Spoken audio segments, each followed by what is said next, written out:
आप सभी को नमस्कार एवं जय श्री राम। आज हम बात करेंगे कि पिछले 2 वर्षों से जम्मू कश्मीर के अंदर पंचायती चुनाव क्यों नहीं करवाए जा रहे हैं। लगभग 7 वर्षों के बाद भी जम्मू कश्मीर के लोग पंचायतों से वंचित रखे गए हैं। इसका कारण क्या है? इसका कारण केवल एक कारण है कि जम्मू कश्मीर के अंदर जो राजनीतिक घटनाक्रम है वो केवल एलजी व चुनी हुई सरकार के बीच मतभेद में सीमित रह चुका है। जम्मू कश्मीर में लोकतंत्र केवल एमएलए, एमपीज, सीएम, एलजी तथा ब्यूरोक्रेट्स के घरों तक ही सीमित रहा है। जम्मू कश्मीर के अंदर उन लोगों से अधिकार छीन लिए गए हैं जिनको यह अधिकार था कि वो अपने बीच से पंचों व सरपंचों का चुनाव करके वो अपनी समस्याएं उन तक पहुंचा सके। आज जम्मू कश्मीर के अंदर आम व्यक्ति की समस्याएं कोई नहीं सुन रहा है। आज यदि किसी ने एमजी नरेगा में काम करना है वो किसके पास जाएगा? आज यदि कोई आम नागरिक अपना जॉब कार्ड बनाना चाहेगा वो किसके पास डिमांड रखेगा? आज उसकी बात सुनने के लिए कोई नहीं है। हम सब जानते हैं कि आधार वेरिफिकेशन के समय जब यहां के जॉब कार्ड्स कट चुके थे, जब आधार सीडिंग में एरर आ रहा था, तो कई जॉब कार्ड्स कट चुके थे जिनके 4-4, 5-5 बच्चे भी हो चुके हैं। आज उनके जॉब कार्ड कट जाने के बाद दोबारा उनके जॉब कार्ड बनाने के लिए उनको कोई उनका सहयोग नहीं कर रहा है। वो बार बार ग्राम सभाओं में जाते हैं, बार बार दफ्तरों में जाते हैं, परंतु उनके जॉब कार्ड नहीं बन पा रहे हैं। इसका कारण क्या है? इसका कारण केवल एक ही कारण है कि जम्मू कश्मीर के अंदर काम केवल उसी का होता है जिसकी नेताओं के साथ बनती है, जिसकी ब्यूरोक्रेट्स के साथ बनती है, जिसकी दफ्तरों में बैठे हुए अफसरों के साथ बनती है। जो आम व्यक्ति है आज उसकी कोई नहीं सुन रहा है। जम्मू कश्मीर में आज ग्राम सभा की कोई वैल्यू नहीं है कि ग्राम सभा कब होती है, क्यों होती है। जो पंचायतों के समय ग्राम सभाओं में लोगों की समस्याएं सुनने के लिए ग्राम सभाएं रखी जाती थी, वहां अपने काम लिखाए जाते थे, वहां पर उनके काम होते थे। आज ग्राम सभाओं की कोई वैल्यू नहीं है। आज केवल वही काम होते हैं, किसी एमपी का फोन जाए, किसी एमएलए का फोन जाए, किसी ऑफिसर का फोन जाए, वो अपने सगे संबंधियों तथा अपने चेले चपाटों के ही केवल काम किए जाते हैं। जो आम व्यक्ति है जिसका कोई सुनने वाला नहीं है, आज वो मूलभूत सुविधाओं तथा जॉब कार्ड और एमजी नरेगा के 100 दिनों के लिए भी जूझ रहा है। इस वर्ष भारी बारिश हुई। भारी बारिश में कई लोगों के घर टूट गए, कई लोगों की जमीनें खत्म हो गई, रास्ते खत्म हो गए, पीने के चश्मे खत्म हो गए, परंतु उनकी मरम्मत कौन करेगा? भारत सरकार का यह संकल्प था कि किसानों की आमदन को दुगना करना, परंतु इस समय जब लोगों की जमीनें खत्म हो चुकी हैं, वहां पर प्रोटेक्शन वर्क कौन देगा उनको? कहां जेन्युइन है, कहां जरूरत है, कहां पर आवश्यकता है, उन चीजों को कौन देखेगा? आज जमीन पर ऐसे काम करने के लिए किसी के पास कोई अधिकार नहीं है। और जहां पर आम व्यक्ति को यह रास्ता नहीं मिल रहा है कि यदि भारी बारिश में उसकी जमीन नष्ट हो गई है, उसका घर तबाह हो गया है, वो किसके पास काम लिखाएगा? किसके पास प्रोटेक्शन वर्क का काम लिखाएगा? किसके पास जाकर वो एमजी नरेगा में काम लेगा? आज उसकी बात सुनने वाला कोई नहीं है। प्रधानमंत्री किसान सम्मान निधि योजना में यदि उसको समस्या आ रही है, उसने अपना नाम दर्ज करना है, तो किसके पास जाएगा? यदि उसने लेबर कार्ड बनाना है, किसके पास जाएगा? यदि उसने ओल्ड एज पेंशन बनानी है तो किसके पास जाएगा? आज जम्मू कश्मीर से यह अधिकार छीन लिए गए हैं।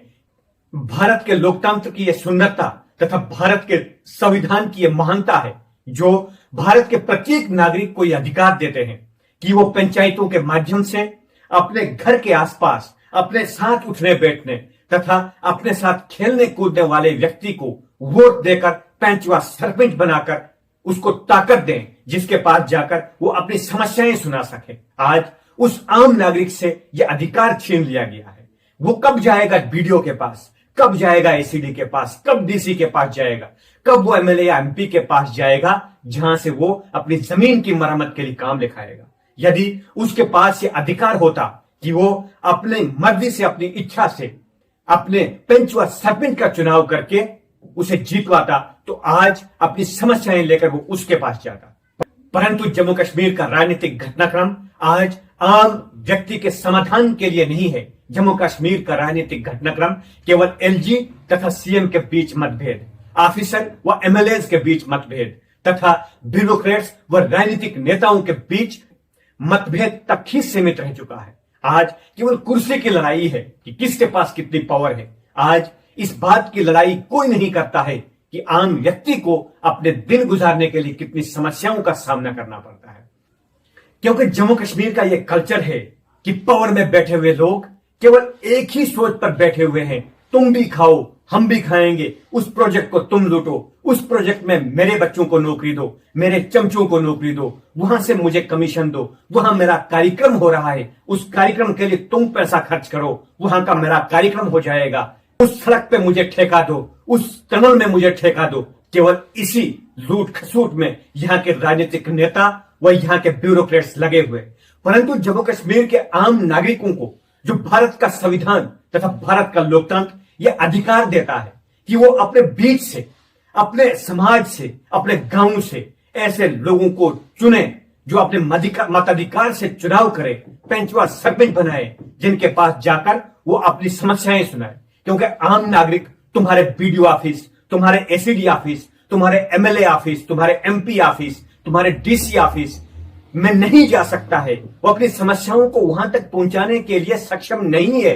इसलिए उसे वो अधिकार दो जो भारत का संविधान उसे देता है कि वो अपने गांव से अपने नुमाइंदे चुनकर उसके पास वो अपनी समस्याएं सुनाए, ग्राम सभाओं का आयोजन करे, ग्राम सभाओं में वो लोग वहां अपनी समस्याओं को सुन सके, अपनी समस्याओं को लिखवा सके। भारी बारिश में जो उसकी जमीनें खत्म हो चुकी हैं, घर खत्म हो चुके हैं, सड़कें खत्म हो चुके हैं, पानी की सुविधाएं खत्म हो चुकी हैं, उन चीजों की वो मरम्मत करे। भारत सरकार का यह संकल्प है कि किसानों की आमदन को दुगना करना। वो दुगनी कैसे होगी? एमजी नरेगा के अंदर जो पैसा जमीनों में लगाया जाता है वो जेन्युइन लगे, जिसकी जमीन खिसक चुकी है, जिसको डंगे की आवश्यकता है, जिसको प्रोटेक्शन वर्क की आवश्यकता है, जिसको सड़क की आवश्यकता है, उसको वो मिले। वो तुम्हारे ऑफिसों में पहुंचने के काबिल नहीं है। यदि वो तुम्हारे ऑफिसों में पहुंचने के काबिल होता तो तुमसे ये उम्मीद नहीं करता कि मैं तुम्हें वोट दूंगा, तुम हमारे घर में आओगे। जब आप लोगों ने एक आम नागरिक से वोट लूटा, आपकी मशीन पर उसने बटन दबाया, उसको यह विश्वास था कि आप उसकी समस्याएं सुनेंगे। परंतु आप जब एमएलए बने, एमपी बने, आप अपने चमचों तक ही सीमित रहे, आप अपने घरों तक ही सीमित रहे, परिवारों तक ही सीमित रहे। उसकी समस्याओं को आप नहीं सुन पाए, वो आपको जानता भी नहीं है। तब उसने आपको वोट दिया है। परंतु क्या 2029 का आप इंतजार कर रहे होंगे कि 2029 में फिर हम धर्म की राजनीति करेंगे, फिर हम ये कहेंगे कि हिंदू अगर हमें वोट नहीं देगा वो हिंदू विरोधी है, मुस्लिम कहेगा मुस्लिम हमें वोट नहीं देगा तो वो मुस्लिम विरोधी है। धर्म और जाति की राजनीति से ऊपर कब आप उठोगे? आपने 2029 में फिर इस प्रकार की राजनीति करनी है और वोट लूट कर आपने केवल अपने घर बनाने हैं। और यही कल्चर आपने चलाना है कि पावर में बैठे हुए लोग एक टेबल पर बैठकर तुम भी खाओ हम भी खाएंगे, सब खाएंगे मिलकर, किसी को बताओ नहीं। आम लोगों को इस बात की जानकारी नहीं है कि उसका अधिकार कहां है। उसकी इसी कमजोरी का फायदा उठाकर उसका वोट लूटकर आप एंजॉय करोगे। तुम्हारे पास कितनी पावर है, हमारे पास कितनी पावर है, बस इसी सिस्टम में लगे हुए हैं। आम व्यक्ति की समस्याओं को कोई नहीं सुन रहा है। यही कहते हुए कि भारत का संविधान और भारत का लोकतंत्र जो प्रत्येक नागरिक को यह अधिकार देता है कि वो अपने बीच से पंचों व सरपंचों का चुनाव करके जिसके पास वो दिन रात अपनी समस्याएं लेकर जा सके, ऐसा महान अधिकार आप यहाँ के आम नागरिकों को दें, अंतिम व्यक्ति को दें।